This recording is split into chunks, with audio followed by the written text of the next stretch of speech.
और ये गधा शरीफ है। हवा ले गई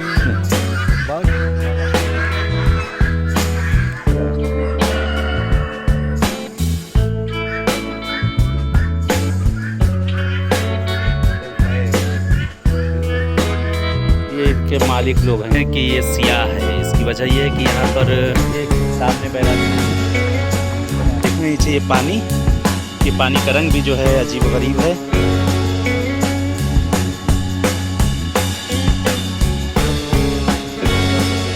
ज्वालामुखी जब जगह भी सामने जो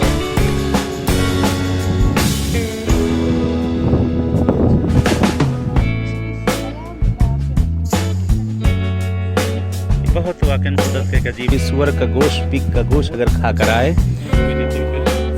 राजा मना कर जम जाएगा। काफ़ी बहुत बुलंदी पे है इस वक्त, बहुत ऊंचाई पे। काफ़ी ऊंचान है, काफ़ी इस तरफ भी यहाँ की घासें भी क्या है जब से वो जो खुदकुशी हुई थी ना, यानी कट और चरवाहा जो आशिक थे दोनों जो खुदकुशी की थी।